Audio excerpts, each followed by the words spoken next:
আল্লাহ পাক বলছেন তোরা যে কুরবানি করিস ওই কুরবানি রক্ত মাংস গোস্ত কেউ আমার দরবারে পৌঁছায় না, ওগুলো তোদের পেটের মধ্যে হজম হয়ে বের হয়ে যায়।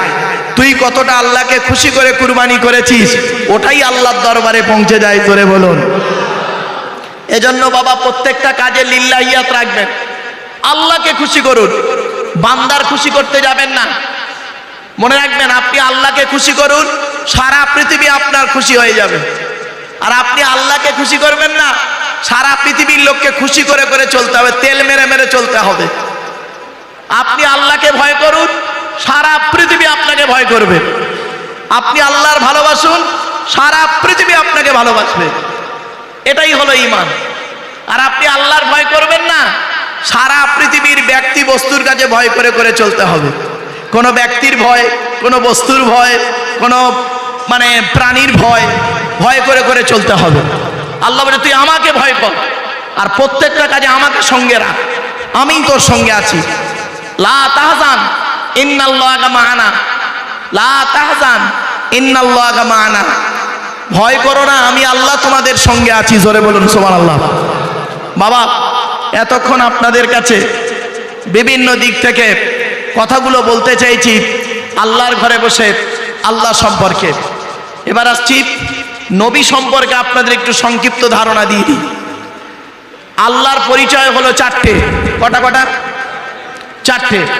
নবীদের পরিচয় হলো তিনটে। কটা? তিনটে। যতদিন বাঁচবেন এগুলো মনে রাখবেন। নবী হতে গেলে তার পরিচয় হলো তিনটে। এক নাম্বার হলো যিনি নবী হবেন তার চরিত্র উত্তম হতে হবে, কোনো নবীর চরিত্র খারাপ নেই। দু নাম্বার, যিনি নবী হবেন তার উপরে আল্লাহর তরফ থেকে ওহী নাযিল হতে হবে। তিন নাম্বার, যিনি নবী হবেন তার দ্বারাই অলৌকিক ঘটনা ঘটতে হবে, একটা হোক বা 50টা হোক।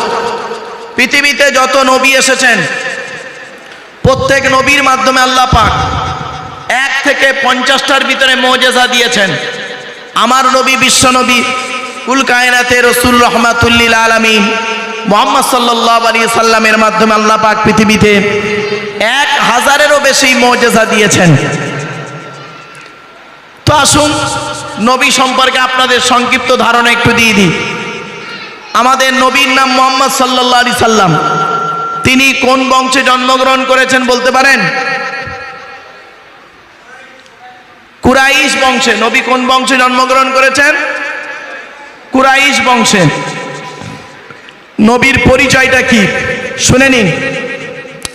মুহাম্মাদের বাপের নাম আব্দুল্লাহ, আব্দুল্লাহর বাপের নাম আব্দুল মুত্তালিব, আব্দুল মুত্তালিবের বাপের নাম আব্দে মান্নাফ, আব্দে মান্নাফের বাপের নাম হাশেম, হাশেমের বাপের নাম কুসাই, কুসাইয়ের বাপের নাম কিলাব, কিলাবের বাপের নাম মুর্রা, মুরার বাপের নাম লুবাই, লুবাইয়ের বাপের নাম কাব, কাবের বাপের নাম গালিব, গালিবের বাপের নাম ফিগির, ফিগির থেকে কুরাইশ বংশ এসেছে।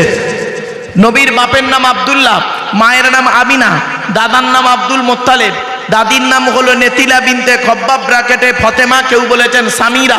নবীর নানার নাম হলো আব্দুল ওয়াহাব জুহরি, নবীর নানির নাম হলো বারিরা বা বাররা, নবীর দুধমার নাম হলো হালিমা, নবীর দুধ বাপের নাম হলো হারেস, নবীর দুধ ভাইয়ের নাম আব্দুল্লাহ। নবীর বাপের নাম আব্দুল্লাহ, নবীর দুধ ভাইয়ের নাম আব্দুল্লাহ, দুটো যেন এক করে ফেলবেন না। নবীর জন্ম 570 খ্রিস্টাব্দে। ইংরাজি কি মাস ছিল? 29শে আগস্ট। আরবি মাস ছিল রবিউল আউয়াল মাস। 12 তারিখ মতান্তরে 9 তারিখ সোমবার শবে সাদেকের সময় আরবের মক্কা নগরে কুরাইশ বংশে নবীর জন্ম। নবীর বাপেরা হলো 10 ভাই, নবীর মায়েরা হলো 19 বোন। নবীর 9টা চাচা, 18টা খালা, 6টা ফুপু, 7টা ছেলে মেয়ে। আপনি তো নবীর কিছুই জানেন না। নবীর 9টা চাচার নাম কি? বড় চাচার নাম হলো হারেস, ভালো করে শিখে নিন। বড় চাচার নাম হলো হারেস, জুবায়ের, মুকাইয়িম, ফাইদাত, জাইদাত, আবুল আহাব, হামজা, আব্বাস, আবু তলেব। নবীর বাপ হলো আব্দুল্লাহ। নবীর 7টা ছেলে মেয়ে, 3টে পুত্র সন্তান, 4টে কন্যা সন্তান। 3টে পুত্র সন্তানের নাম কি? 3টে পুত্র সন্তানের নাম হলো বড় ছেলেটার নাম হলো কাসেম, তার পরের ছেলেটার নাম হলো তাহের বা তৈয়েব, ছোট ছেলেটার নাম হলো ইব্রাহিম। চারটে কন্যা সন্তানের নাম কি? বড় মেয়েটার নাম হলো জয়নাব, রুকাইয়া, উম্মে কুলসুম। ছোট মেয়েটার নাম হলো ফতেমা, যার সঙ্গে নবীজি আলীর বিবাহ দিয়েছিলেন।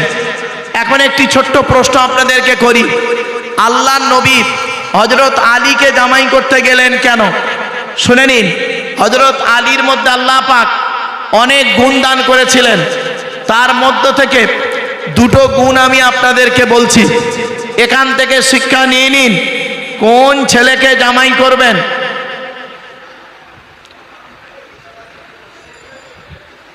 কিছু অসুবিধা হচ্ছে বাবা?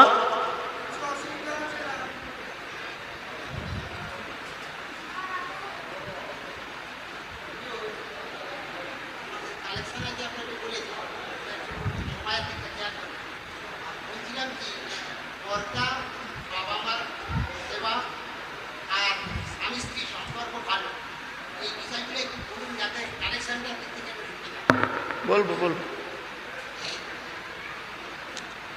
বাবা, বলবো বাবা, চিন্তায়। তবে আপনারা ওখানে চারজন বসে যা আলোচনা করছি না, আমার একটু খারাপ লাগছিল। কেন জানেন? না মানে ওখানে অনেকক্ষণ ধরে গল্প করছেন তো, মানে আমি একটু নিজেকে একটু ইতস্তত বোধ করছিলাম। না অনেকক্ষণ তো আলোচনা করছেন ওখানে বসে, ওই জন্য আমি একটু খালি তাকাচ্ছিলাম আপনাদের দিকে। খারাপ ভাববেন না বাবা, চলেন আমি ইনশাল্লাহ বলবো সব, চিন্তা নেই বাবা। টুকটুক করে আমি আগেই আপনাদের বলেছি হাতে সময় আছে কিনা, বলেছিলাম কি বাবা? হ্যাঁ, কথাটা কেন বলেছি? আবার সময়ের দিকে আপনাদের কটায় শেষ করতে হবে বলুন? 12টায় না 12:30 হলে অসুবিধা আছে? 12:30?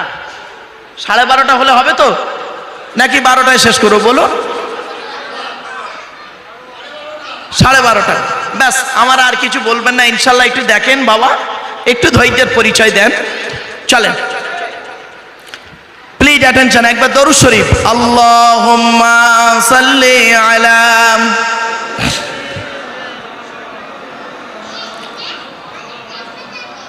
ওয়া আলা আলি সাইয়্যিদিনা। বাপেরা, কোন ছেলেকে জামাই করবেন? যে ছেলের মধ্যে কমসে কম দুটো গুণ পাবেন। যাই তাই ছেলেকে জামাই করবেন না, শুনে নিন। কমসে কম যে ছেলের মধ্যে দুটো গুণ পাবেন, ওই ছেলেকে জামাই করবেন। আমার মা বোনরা ভালো করে শুনে নিন। 1 নাম্বার ছেলেটি সৎ ছেলে কিনা খবর নেবেন। কি বললাম বাবা? সৎ ছেলে কিনা খবর নেবেন। আপনারা মেয়ে দেখতে গেলে কি করেন? মেয়েটা কটা প্রেম করেছে খবর নেন, মেয়ের বাম্মা কেমন খবর নেন, মেয়েটা কোরআন শরীফ পড়তে পারে কিনা খবর নেন, মেয়েটা নামাজ পড়তে পারে কিনা খবর নেন। কিন্তু যারা মেয়ে দেখতে গেলেন তারা তো মেয়েটার খুব পরীক্ষা করলেন, আর মেয়ের বাড়ি থেকে যখন ছেলে দেখতে যায়, ছেলেটাকে কই তো একবারও জিজ্ঞাসা করলেন না, এই ছেলে, এই নাপাক থেকে পাক হতে হয় কিভাবে জানো? অজুর ফরজ কটা, গোসলের ফরজ কটা, তায়াম্মুমের ফরজ কটা, কোরআন পড়তে পারো? এসব তো জিজ্ঞাসা করেন না। খালি মেয়েটাকেই খালি জিজ্ঞাসা করেন কোরআন পড়তে পারে কিনা, নামাজ পড়তে পারে কিনা। বাবা, এর জন্য সব থেকে বড় ক্ষতি হয়েছে জীবনে, পৃথিবীতে সব থেকে বড় ক্ষতি হয়েছে আমাদের মধ্যে, বাঙালিদের মধ্যে। ক্ষতিটা কি হয়েছে? এই মেয়েদেরকে এই প্রশ্ন করার কারণে মেয়ের বাপ যারা এখানে বসে আছে, তাদের মাথায় একটা জিনিস ঢুকে আছে, আমার মেয়ে MA পাস করুক আর BA পাস করুক, কোরআন শরীফ পড়াতেই হবে। এজন্য দেখবেন ইমাম সাহেব হোক, কারোর কাছে কোরআন শরীফটা মেয়ের পড়িয়ে নেয়। আর ছেলের বাপেদের কি হয়েছে? ছেলেদেরকে এই প্রশ্ন না করার ফলে ছেলের বাপেদের মাথায় ঢুকে গেছে, আমার ছেলে কোরআন পড়ুক বা না পড়ুক, নামাজ পড়ুক বা না পড়ুক, দেখার দরকার নেই, ছেলের টাকা থাকলেই মেয়ে পেয়ে যাব। ঠিক না ঠিক? ফলে কি দাঁড়িয়েছে? 30 বছর পরে, 40-50 বছর পরে দেখা যাচ্ছে এখানে যত পুরুষ বসে আছে, বেশিরভাগ পুরুষ কোরআন পড়তে পারে না, আর ওখানে যত মেয়ে ছেলে আছে দেখবেন বেশিরভাগ মেয়ে ছেলে কোরআন পড়তে পারে, বুড়ি কোরআন পড়তে পারে, বুড়ো কোরআন পড়তে পারে না। ঠিক না বেঠিক? এইটা সব থেকে বড় ভুল হয়েছে। আগামী দিন থেকে মেয়ে দেখতে গেলে এটা পরিবর্তন করবেন। চলুন, 1 নাম্বার হলো কোন ছেলেকে জামাই করবেন, যে ছেলে সৎ। 2 নাম্বার ছেলেটা কর্মী কিনা খবর নেবেন, পরিশ্রম করে কিনা খবর নেবেন। এবারে খুব ইম্পর্টেন্ট আলোচনা, এই আলোচনাটা বাড়িতে গিয়ে ভাববেন। আমার মা বোনরা যারা শুনছেন, বাবাজি যুবক ভাইদের করজোড়ে বলছি, বাবা একটু গুরুত্ব দিয়ে শুনুন। কোন মেয়েকে বৌমা করবেন, যাই তাই মেয়েকে বৌমা করবেন না, করবেন না, করবেন না। খালি সাদা চামড়া দেখে ছুটবেন না, সব সাদা চামড়ার মেয়ে ভালো নয়। এই কোরআনে আছে যে মেয়ের মধ্যে কমসে কম 6টা গুণ পাবেন। কটা? কমসে কম যে মেয়ের মধ্যে 6টা গুণ পাবেন, ওই মেয়েকে বৌমা করবেন। কি কি? মুসলিমাতিন, মুমিনাতিন, কনিতাতিন, তাইবাতিন, আবিদাতিন, সাইহাতিন, সাইয়্যিবাতিন ওয়া আবকারা। এই আয়াতটা কোথায় আছে? 28 নম্বর পারার 19 নম্বর পৃষ্ঠা, সূরার নাম সূরা তাহরিমের 5 নম্বর আয়াত। এর বাংলা মানেটা শুনুন।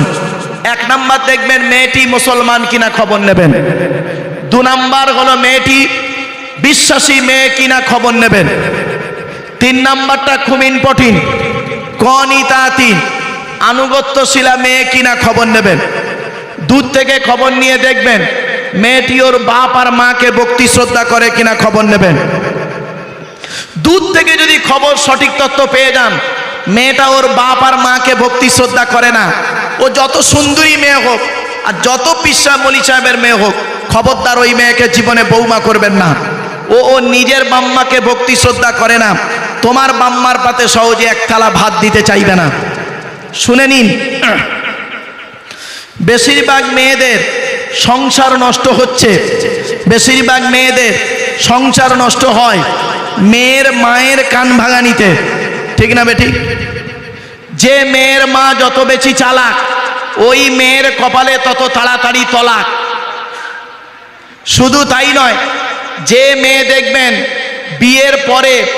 বিয়ের পরে স্বামীর কথার গুরুত্ব না দিয়ে ওর বাম্মার কথায় ওঠে বসে, ওই মেয়ে হলো জাহান্নামী নারী। শুনে নিন বাবা, আমারে ভুল বুঝবেন না।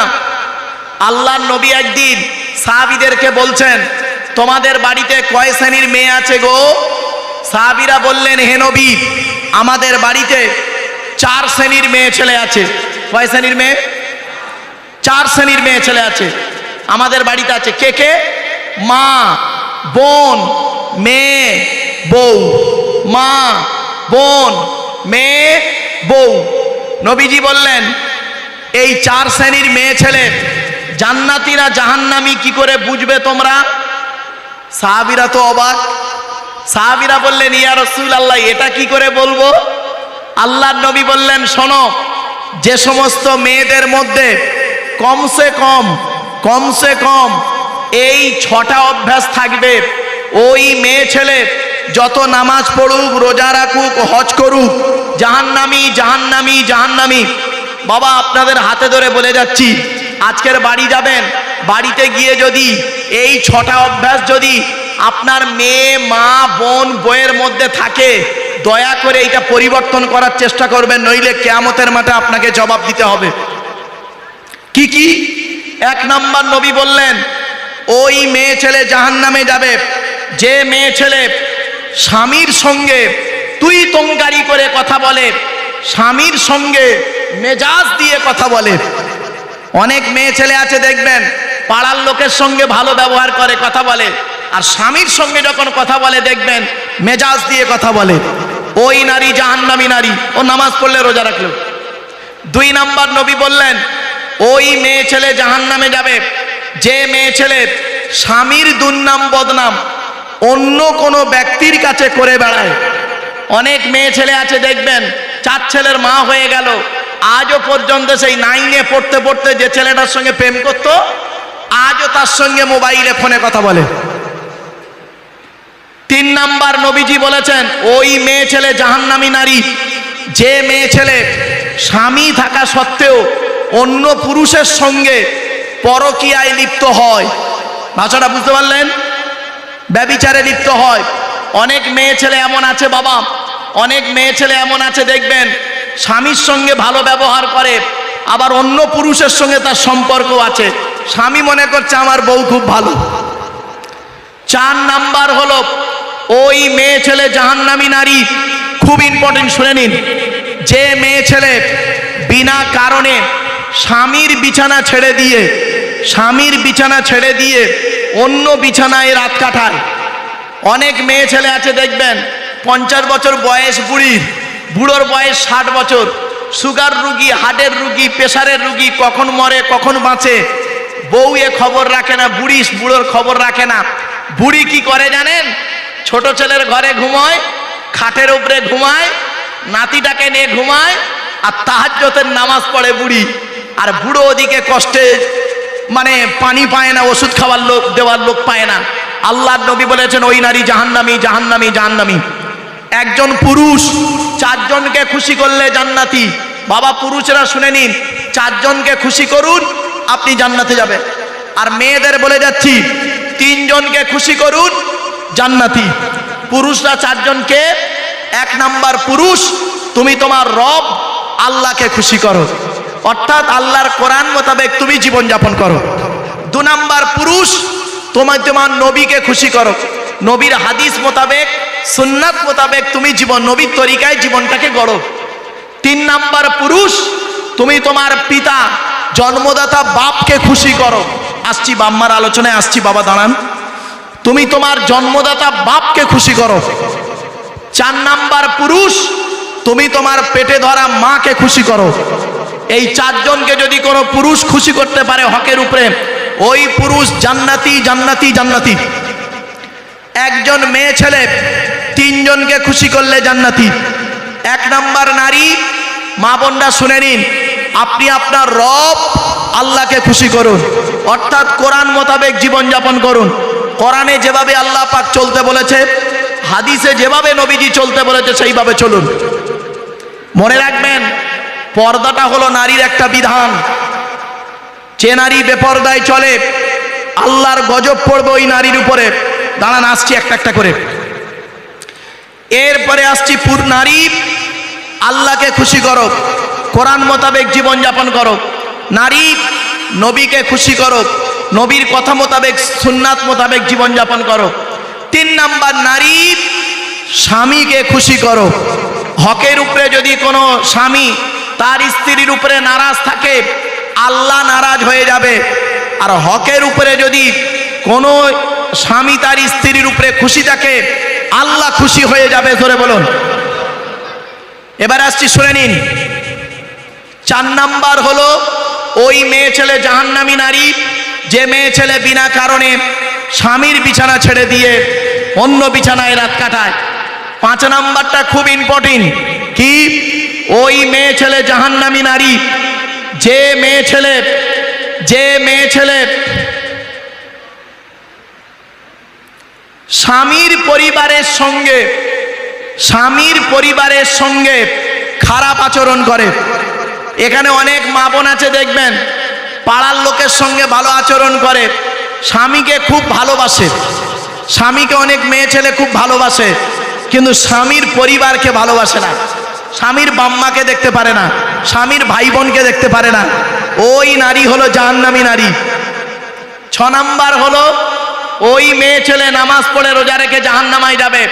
মা বোনেরা ভালো করে শুনে নিন, যে নারী তার স্বামীকে বলে তোমার সঙ্গে বিয়ে হয়ে আমার জীবন নষ্ট হয়ে গেছে, আমার মতো মেয়ে বলে তুমি বেঁচে গেলে, অন্য কেউ হলে বুঝতে পারতে। অনেক মেয়ে ছেলে তার স্বামীকে বলে তোমার সঙ্গে বিয়ে হওয়ার আগে আমাকে কত মাস্টার ডাক্তার ইঞ্জিনিয়ার বিয়ে করতে এসেছিল, আমার বাপ ভালো মানুষ বলে সেখানে বিয়ে না দিয়ে তোমার সঙ্গে বিয়ে দিয়ে আমার জীবন নষ্ট করে দিয়েছে। জন্ম মৃত্যু বিবাহ সবই আল্লাহর হাত। ওই নারী হলো জাহান্নামী নারী। আরো অনেক আলোচনা, ওদিকে গেলাম না। এবারে আসছি কিয়ামতের মাঠে 2 দিকের প্রশ্ন হবে আপনাদের, আপনাকে আমাকে দুই দিকের প্রশ্নের উত্তর দিতে হবে। একটা হুকুকুল্লাহ, আল্লাহর হক, আর হুকুকুল ইবাদ, বান্দার হক। শুনে নিন একটু দয়া করে। আল্লাহর তরফ থেকে প্রশ্ন হবে আর বান্দার তরফ থেকে প্রশ্ন হবে। আল্লাহর তরফ থেকে যা যা প্রশ্ন হবে, আমরা সেই প্রশ্নের উত্তর যদি দিতে না পারি, রহমানুর রহিম, দয়ালু দয়াবান আল্লাহ সেই দিন যদি আমাদের মাফ করেন তো আমরা পার হয়ে যাব, আর মাফ যদি না করেন ধরা পড়ে যাব। আল্লাহ কি প্রশ্ন করবেন? আল্লাহ বলবেন, তুই পৃথিবীতে আমার উপরে ঈমান এনেছিলিস? আল্লাহ বলবেন, তুই 5 ওয়াক্ত নামাজ আদায় করেছিলিস? আল্লাহ বলবেন, তুই রমজান মাসে রোজা আদায় করেছিলিস? আল্লাহ বলবেন, অর্থ দিয়েছিলাম, হজ করেছিলিস, জাকাত দিয়েছিলিস? আল্লাহ বলবেন, তা আপনি আমি সেই দিন কি বলবো আল্লাহকে? আল্লাহ, মাঝে মাঝে নামাজ পড়েছি, মাঝে মাঝে রোজা রেখেছি, শয়তানের পাল্লায় পড়ে ছেড়েও দিয়েছি। তা আজকে রহমানুর রহিম, আপনি দয়ালু দয়াবান, আপনি যদি আজকে আমার মাফ না করেন, আমার কেউ কোনো রাস্তা নেই। তা আল্লাহ বলবে, কাদের জন্য নামাজ ছেড়েছিলিস? আল্লাহ, স্ত্রী ছেলে মেয়ের মুখে অন্ন জোগানোর জন্য। তারা আজ কোথায় গেল? তখন আল্লাহ বলবে, সব চিটিংবাজ, সব মোনাফেক, সব সরে পড়েছে, আমার থেকে সব সরে পড়েছে, আজ আমাকে আর কেউ চিনতে পারেনি। ও, এখন বুঝতে পারলি? তো আল্লাহ পাক নিজেই বলেছেন, ইন্নাল্লাহা লা ইয়াগফিরু আন ইউশরাকা বিহি ওয়া ইয়াগফিরু মা দুনা যালিকা লিমান ইয়াশা।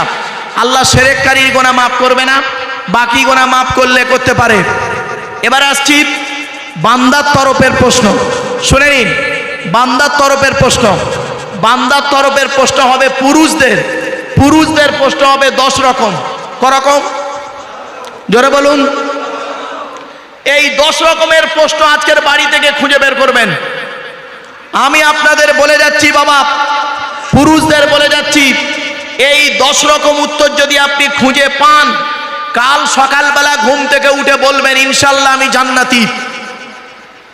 আর যদি এই 10টা উত্তর যদি খুঁজে না পান, কাল থেকে চেষ্টা করবেন মরণ পর্যন্ত এই 10টা উত্তর খুঁজে বের করবেন। হবেই হবে আপনার প্রশ্ন এই 10টা। পুরুষদের 10 রকম প্রশ্ন হবে, 10টা। কি কি শুনে নিন। 1 নাম্বার, পুরুষকে জিজ্ঞাসা করবে কিয়ামতের মাঠে, আল্লাহ, স্বামী হিসাবে কতটা দায়িত্ব পালন করেছিস? বইয়ের হক আদায় করেছিলিস? স্বামী হিসাবে কিয়ামতের মাঠে আপনাকে জবাব দিতে হবে।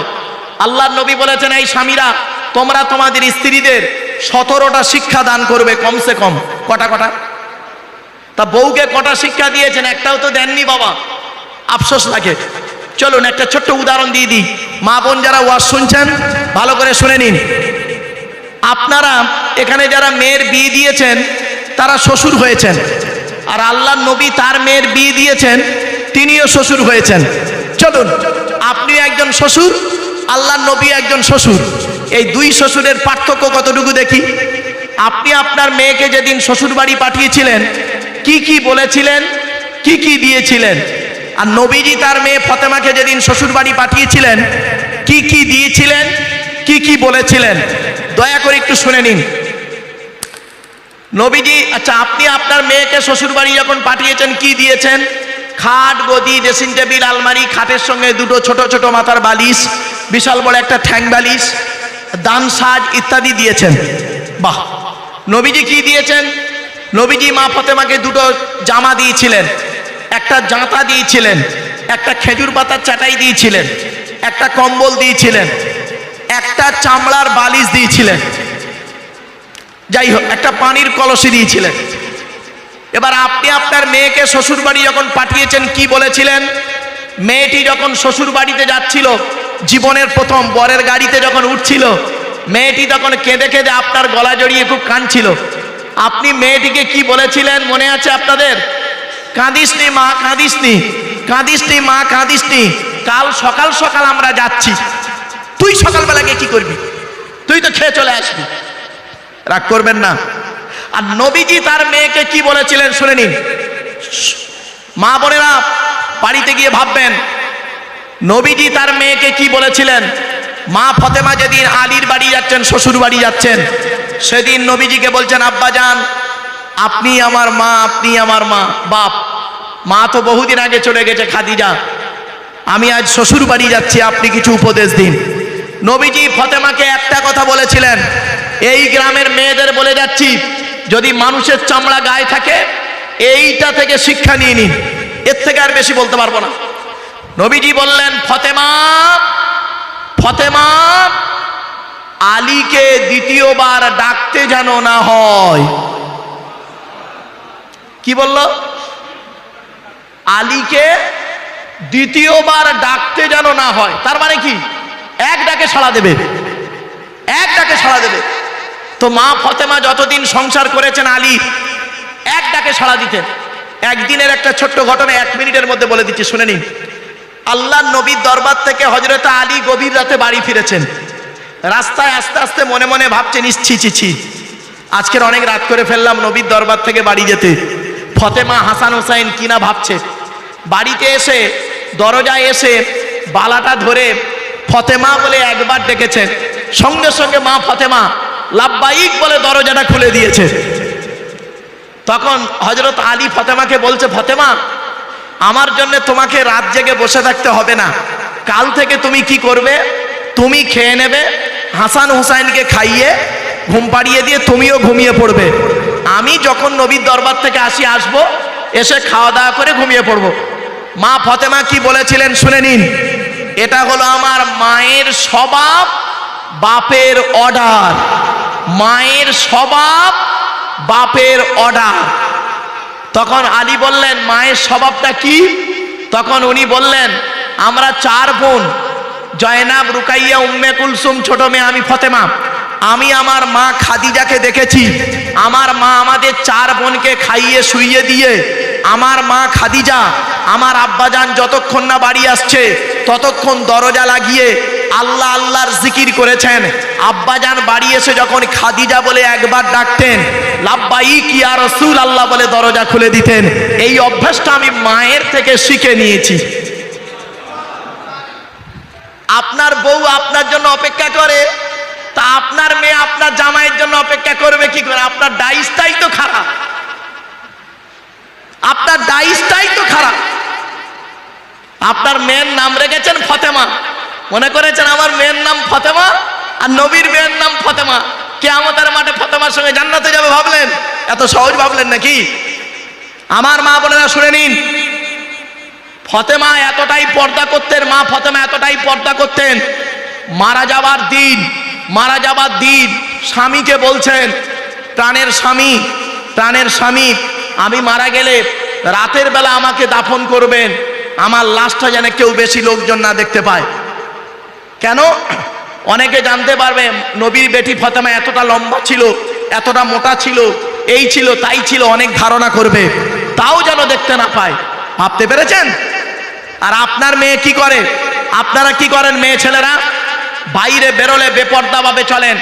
আল্লাহর নবী বলেছেন, এক হাতে একটা চুড়ি পরবে, এক হাতে একের বেশি চুড়ি পরা নিষেধ। আর মেয়ে ছেলেরা কি করেছে? 4টে 5টা 10টা করে চুড়ি পরে বসে আছে। বাড়িতে বলে, বাস্তব কথা বলে যাচ্ছি, এই জন্য অনুরোধ করে বলে গেলাম। 1 নাম্বার হলো ফতেমা বলছেন, এটা আমার মায়ের স্বভাব, মায়ের থেকে শিখে নিয়েছি। আর 2 নাম্বার ফতেমা বললেন, বাপের অর্ডার।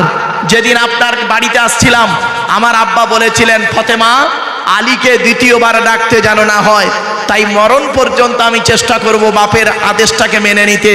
মরণ পর্যন্ত আপনার এক ডাকে ইনশাআল্লাহ সাড়া দিয়ে যাব। আপনি পেরেছেন আপনার মেয়েকে এই শিক্ষা দিতে? আমার বাপেরা, এখানে অনেক মানুষ বসে আছেন, আপনাদের আর কষ্ট দেব না বাপ, অনেক কষ্ট দিয়েছি। 1 নাম্বার স্বামী হিসাবে কতটা দায়িত্ব পালন করেছেন, 2 নাম্বার পিতা হিসাবে কতটা দায়িত্ব পালন করেছেন, কিয়ামতের মাঠে আপনাদের জবাব দিতে হবে। ব্যাখ্যা অনেক বড়, সংক্ষেপ করে দিলাম। 3 নাম্বারটা খুব ইম্পর্টেন্ট।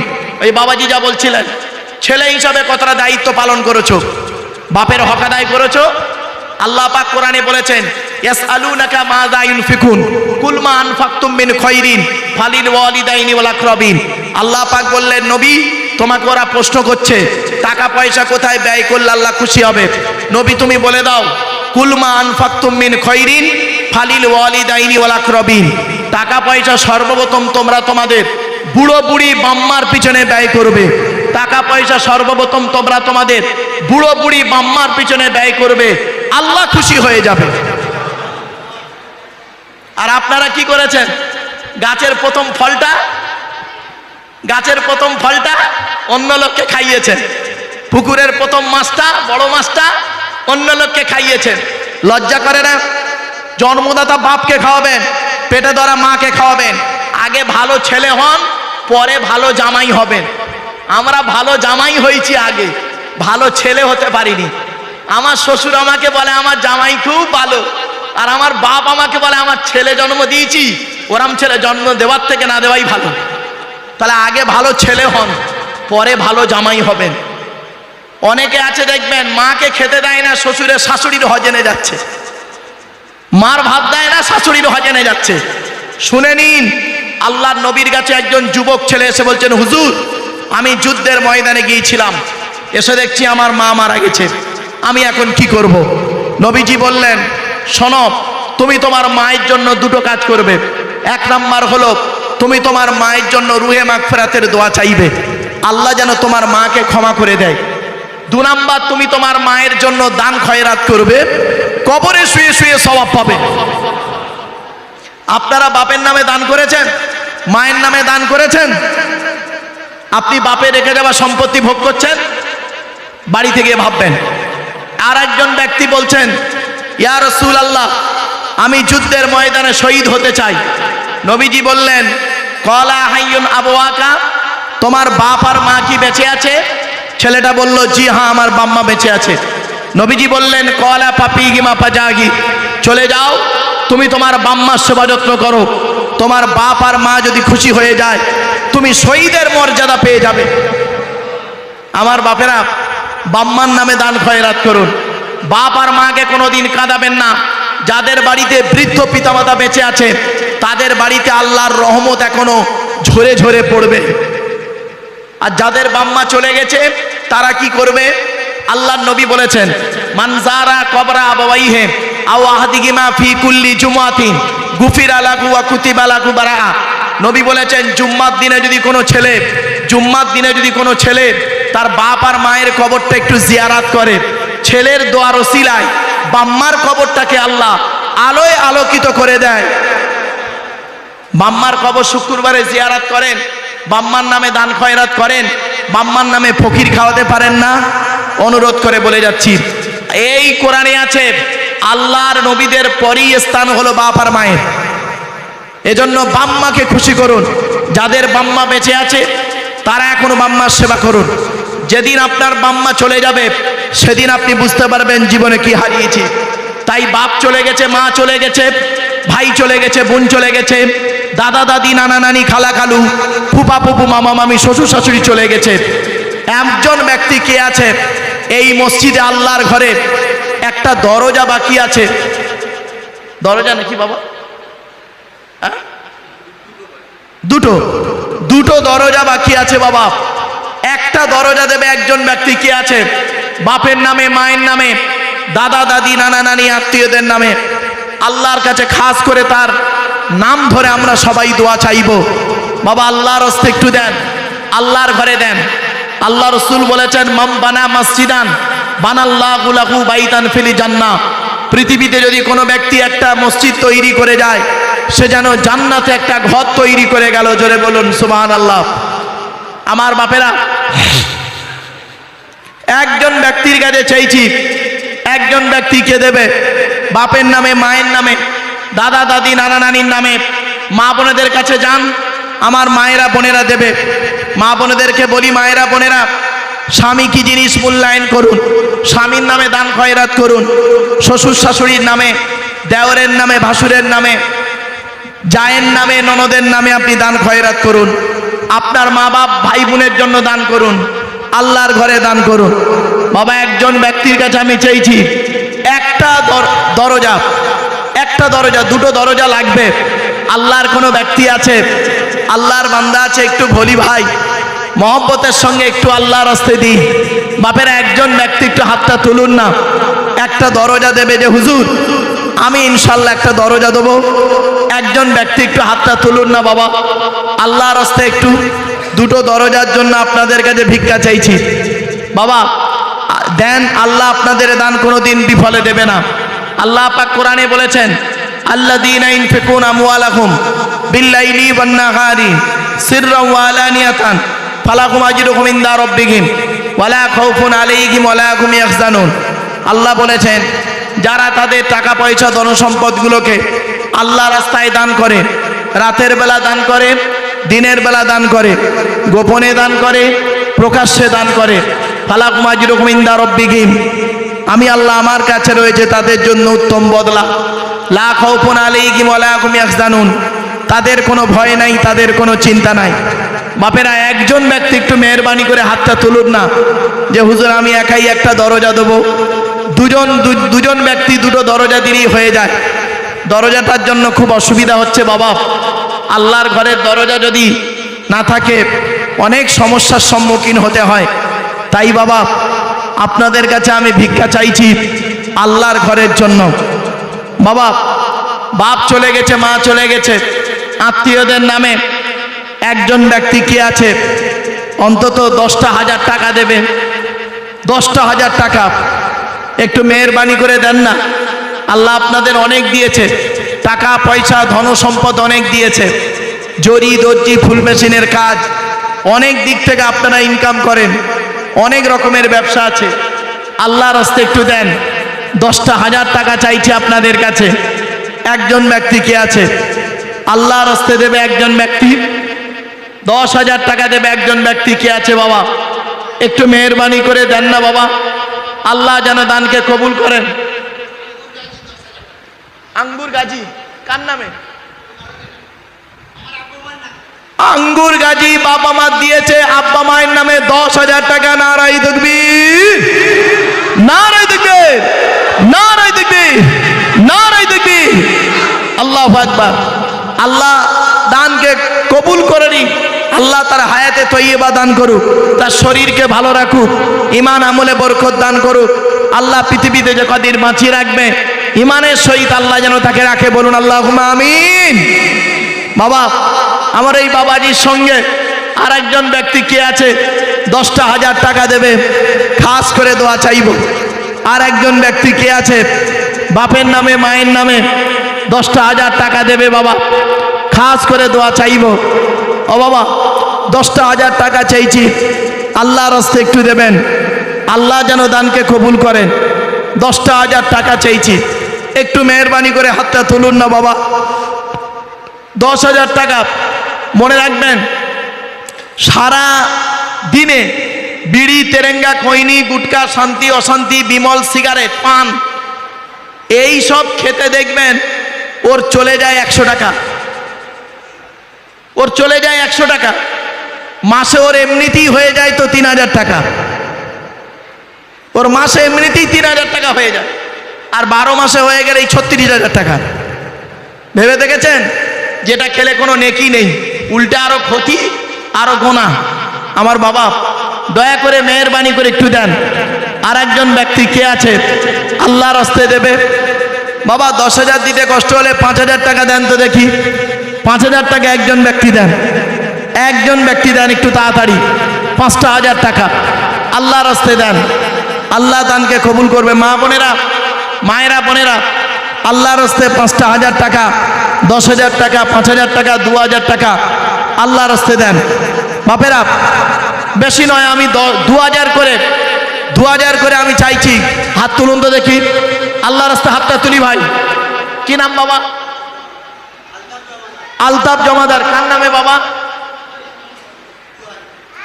2,000 টাকা আলতাফ জমাদার। নারায়ে তাকবীর, নারায়ে তাকবীর, মাশাআল্লাহ। আর একজন কে দেবে 2,000? হাত তুলুন তো দেখি ভাই, হাত তুলি। মেহরবানি করে হাতটা তুলি। আল্লাহর ঘরে দেন, মেহরবানি করে হাতটা তোলেন। আল্লাহ আপনার দেবে। আল্লাহ টাকা পয়সা অনেক দিক থেকে আসবে, অনেক দিক থেকে চলে যাবে। বাপেরা চলে আসেন, যারা বাইরে আছেন চলে আসেন। যুবক ছেলেরা, তোমাদের কাছে আমার বড় আশা। মাতোয়াল্লি সাহেব আব্দুর রহমান সাহেব 5,000 টাকা দিয়েছে। নারায়ে তাকবীর, নারায়ে তাকবীর। আলহামদুলিল্লাহ, 17,000 হয়েছে। আমার বাবাজি দিয়েছে 10, মাতোয়াল্লি সাহেব 5, আমার ওই ভাই দিয়েছে 2, 17,000 টাকা হয়েছে। আর 3,000 টাকা দিলে 20,000 টাকা। 3,000 টাকা দেবে একজন ব্যক্তি। কি আছে? 3,000 টাকা দেবে। 20,000 টাকা হবে বাপের নামে, মায়ের নামে, শ্বশুরের নামে, শাশুড়ির নামে, দাদা দাদি, নানা নানি, আত্মীয় স্বজনের নামে দেবে 3,000 টাকা। 3,000 টাকা দেবে। আল্লাহর রাস্তায় দেন। 3,000 টাকা চাইছি আপনাদের কাছে, দয়া করে মেহেরবানি করে একটু দেন না ভাই, একটু হাতটা তুলুন না মেহেরবানি করে বাবা। ও বাবা একটু হাতটা তুলুন। 3,000 টাকা, তাহলে 20,000 টাকা হয়ে যায়। আচ্ছা 2,000 টাকা দেবেন। কি আছে? 2,000 টাকা। একটু হাতটা তোলেন ভাই, একটু মেহেরবানি করে আল্লাহর ঘরে হাতটা তোলেন। আল্লাহ দানকে কবুল করবে। মনে রাখবেন আল্লাহ রসুল বলেছেন, খসলাতানে আহাব্বু ইলাল্লাহ, মানুষের দুটো অভ্যাস আল্লাহর কাছে অত্যন্ত প্রিয়। আর সাকাওয়াতু, দান করা, অহসরুল খুলক, উত্তম চরিত্র। দান করলে কোনোদিন টাকা কমে না। আল্লাহ পাক কোরআনে বলেছেন, ইন তুকরিদুল্লাহ করদান হাসানা ইদাইফু লাকুম ওয়া ইয়াগফির লাকুম আল্লাহু শাকুরুন হালিম। আল্লাহ পাক বলেছেন, তুই দান করলে আমি আল্লাহ তোর টাকাটাকে ডবল করে দেবো। আর দান করার কারণে তোর জীবনের গোনাগুলো মাফ করে দেবো। দান করলে গোনা মাফ হয়, দান করলে গোনা মাফ হয়। আমার বাপেরা 2,000 টাকা একটু দেন মেহেরবানি করে। নূর হোসেন কত? 1,000 টাকা নূর হোসেন ভাই দিয়েছে। নারাই তাকবীর, নারাই তাকবীর। ও বাবা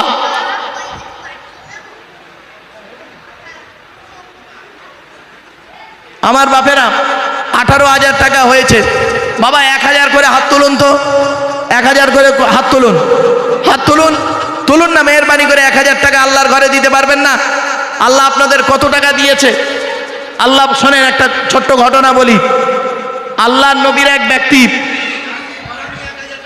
নাসির ঘোরামি 1,000 টাকা, নাসির ঘোরামি 1,000 টাকা। নারাই তাকবীর। 19,000 টাকা হয়েছে। বাবা আর 1,000 টাকা দেবে। কে আছে? ওই হাত তুলেছে। কি নাম বাবা? ওই হাত তুলেছে উজির। উজির ঘোরামি দিয়েছে 1,000 টাকা। 20,000 হয়ে গেল। নারাই তাকবীর।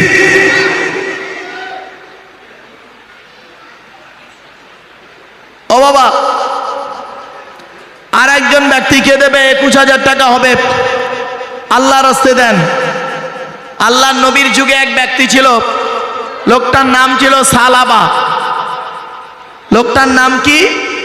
সালাবা। তিনি আল্লাহর নবীর কাছে এসে বললেন, বাসিরন বিবি বাম্মার জন্য দিয়েছে 500 টাকা।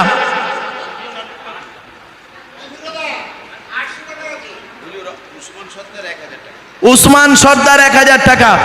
21,000 টাকা হলো। বাবা সূরা ইয়াসিন 22 পারায়, সূরা ইয়াসিন 22 পারায় 22 নম্বর ব্যক্তিকে নূরো জমাদার 800 টাকা। আরেকজনকে 200 টাকা দিল না? ও দিয়েছেন। তাহলে ওই 800 আর 200 1,000, 22,000 হলো। 22,000 হয়েছে। বাবা 23 নম্বর ব্যক্তি কে আছে? 1,000 টাকা দেবে। 1,000 টাকা দেন। একটা এই 500 টাকা দিয়েছে একজন, একজন মেয়ে ছেলে বোন আমার 500 টাকা দিয়েছে। আর 500 টাকা দেন, 1000 হয়ে যাবে। এর সঙ্গে আর একজন 500 টাকা দেন, আর একজন 500 টাকা দেন, 1000 টাকা হয়ে যাবে। 23,000 টাকা হবে। খাস করে দোয়া চাইবো বাবা। আল্লাহর নবীর যুগে একজন ব্যক্তি ছিলেন, সালাবা বলে নাম। তিনি নবীর কাছে এসে বললেন, ইয়া রাসূলুল্লাহ, মসজিদে বসে বলছেন, আপনি আমার জন্য দোয়া করুন, আল্লাহ যেন আমাকে ধনী বানিয়ে দেয়। তো নবীজি বললেন, কেন? বলে, আমি ধনী হলে অনেক টাকা পয়সা দান করব। তখন নবীজি বললেন, আল্লাহ যে হালে রাখে ভালো। তারপরে ফের লোকটা বলছে, হে নবী, আপনি আমার জন্য দোয়া করুন, আল্লাহ যেন আমাকে ধনী বানিয়ে দেয়। নবীজি বললেন, আমাকে দেখতে পাচ্ছ না আমি কিভাবে জীবনযাপন করছি? ওইভাবে জীবনযাপন করো। তবুও লোকটা শুনছে না। তৃতীয়বারে নবীজিকে বলছে, ইয়া রাসূলুল্লাহ, আপনি আল্লাহর কাছে একটু দোয়া করুন না আমার জন্য। তো আল্লাহর নবী দোয়া করলেন, হে আল্লাহ, সালাবার অর্থে তুমি বরকত দাও। তো সালাবাকে আল্লাহ রসুলের দোয়া রসিলে আল্লাহ পাক আনোয়ার গাজী 500 টাকা, আর এই 500 টাকা 1000, 23,000। শাহরুদ্দিন গাজী 1000, 24,000, 24,000 টাকা হয়েছে। নারাই তাকবীর। আমার বাপেরা 24,000 টাকা হয়েছে। তো এবারে সাহাবাকে আল্লাহর নবী দোয়া করলেন, অনেক টাকার মালিক হয়ে গেল। আল্লাহ এত বকরি দিয়েছিল, মদিনার বাজারে আর রাখা যাচ্ছে না। উনি মদিনার বাজার থেকে সরে গিয়ে গ্রামের দিকে গিয়ে একটা বড় এলাকা জুড়ে বকরি রাখতো, মানে এত আল্লাহ বরকত দিয়েছে। তো 1 বছর পরে সাহাবার কাছে নবীজি একটা লোক পাঠিয়েছে জাকাতের টাকা দেওয়ার জন্য, জাকাতের টাকা। তো সাহাবা বলছে, হ্যাঁ জাকাত তো একটা জিজিয়া দিতে হয়, ঠিক আছে এবছর আর দিলাম না, সামনে বছর দিয়ে দেবো ইনশাআল্লাহ। তো লোকটা চলে গেছে, নবীকে বললেন, ইয়া রাসূলুল্লাহ আপনি সাহাবার কাছে পাঠালেন, সাহাবা বলেছেন সামনে বছর দেবে। তো নবীজি বললেন ঠিক আছে। পরের বছর যখন পাঠিয়েছে নবীজি, 2 বছরে একসঙ্গে জাকাত হবে। পরের বছর যখন পাঠিয়েছে, সে তখন বলছে টাল বাহানা করে সে বছরও নবীকে জাকাতটা দিল না। তারপরের বছর এইভাবে 3 বছর না জাকাত না দিয়ে ফিরিয়ে দেয়। নবীজি মনে একটু দুঃখ পেলেন। শুনে নিন সূরা তাওবার একটা ঘটনা। নবীজি মনে দুঃখ পেলেন। দুঃখ পাওয়ার পর এলাকার মানুষের কানে চলে গেল, সাহাবার কানে পৌঁছে গেল যে সাহাবা জাকাত দিতে টালবাহানা করছে বলে নোট একশো ঘরে আমি 500 টাকা, বাবা আর একজন 500 টাকা দেন না, 24 নম্বর ব্যক্তি হবে। নসিবা বিবি 1000 টাকা, তাহলে 24,500 হলো। বাবা আর একজন দিলে 25,000 হবে, 500 টাকা দেন, 25,000 হবে। এই 500 টাকার সঙ্গে একজন দেন। আলহামদুলিল্লাহ। কি নাম বাবা? সিরাজ ভাই দিয়েছে 500 টাকা, 25,000 হয়ে গেল। বাবা আর 1000 দিলে 26 হবে। শোনেন, এবারে সাহাবার কাছে খবর গেল যে আল্লাহর নবী আমার প্রতি একটু দুঃখ প্রকাশ পেয়েছে, দুঃখ করেছেন। ঠিক আছে, নবীর মন পাওয়ার জন্য অনেক টাকা নিয়ে নবীজির কাছে এসেছে জাকাত দিতে 3 বছর পর। নবীজি বললেন, সাহাবা তোমার জাকাত আল্লাহ আমাকে নিতে নিষেধ করেছে। শেষ। তোমার জাকাত আল্লাহ নিতে নিষেধ করেছে, আমি নেব না। নবীজি যত দিন বেঁচে ছিলেন ওই সাহাবার জাকাত নেয়নি। নবীজির ইন্তেকালের পরে আবু বকর যখন এলেন খলিফা, তখন আবু বকরের কাছে গিয়ে সাহাবা টাকা দিতে চাইল। আবু বকর বলল, যে টাকা নবী নেয়নি সে টাকা আমি নেব না। জমশেদ ঘরামি আব্বার নামে 500 টাকা, নারাই তাকবীর। 25,500 হলো। আর একজন 500 দিলে 26,000 হবে। ও বাবা একটু দেন না। এই সাহাবার ঘটনাটা শুনে নিন, মনে রাখবেন। তো এবারে করেছে কি, আবু বকরের যুগে উনি অনেক টাকা এনে আবু বকরকে দিতে লাগলো। আবু বকর সিদ্দিক রাদিয়াল্লাহু তাআলা আনহু বললেন, যে টাকা নবী নেয়নি সে টাকা আমি নিতে পারবো না। হযরতে উমারের যুগ এলো, উমারকে দিতে গেলেন। উমার বললেন, আল্লাহর নবী যে টাকা নেয় না, আবু বকর যে টাকা নেয় না, আমি উমার নিতে পারবো না। হোসেন শেখ 1000 টাকা,